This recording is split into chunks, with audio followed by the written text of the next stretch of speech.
Hi, everyone. I hope you've all been well.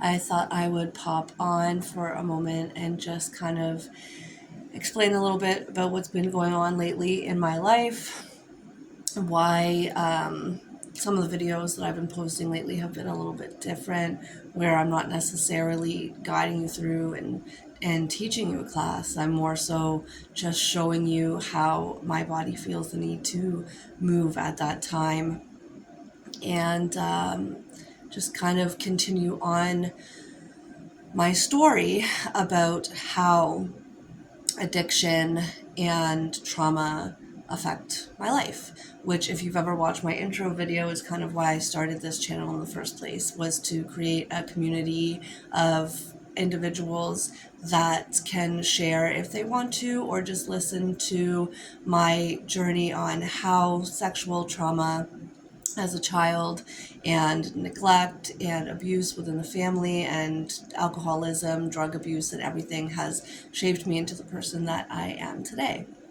So, my mom is no longer an alcoholic because she suffers from such a severe form of dementia from her alcoholism and now lives in a nursing home.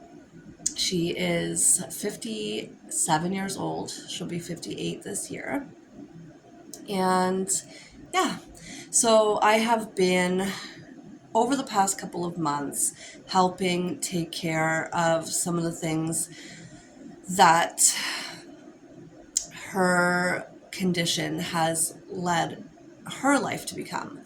So her husband was super sick. He had multiple forms of cancer, and then she has this form of dementia. And so the two of them together were not able to maintain their apartment the way that functional people do in their day-to-day lives. It doesn't necessarily have to be spick and span clean, but average daily maintenance of life was not being withheld here, and they had PSWs assigned to them that were supposed to come and make sure that they were eating and bathing and all this kind of stuff. More predominantly my mom, because of her mental health state.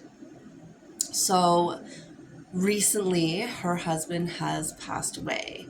That's why she's been moved into a nursing home, but it's actually super beneficial because they weren't taking care of themselves. They weren't able to take care of each other. Their house had become like beyond, not necessarily like a hoarding situation, but more like, because of the lack of ability to take care of themselves, garbage and dishes and everything, take-out food bags and stuff just continued to accumulate and accumulate and accumulate.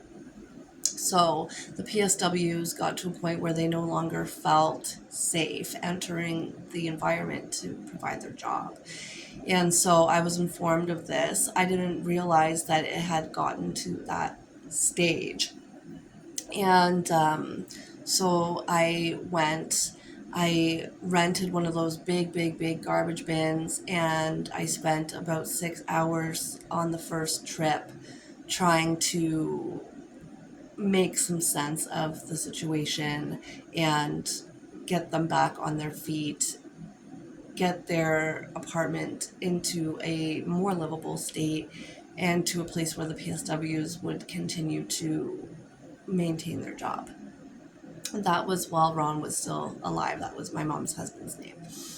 And since then, I have spent the last several months continuing to try to clean up the apartment after my mom moved out of the nursing home, so that I could collect her belongings and bring some stuff to her. And also, as a person, I didn't feel right leaving the apartment in the condition it was for the landlord to have to deal with everything. So I also rented 1-800-GOT-JUNK. I had them take care of taking out the furniture that was really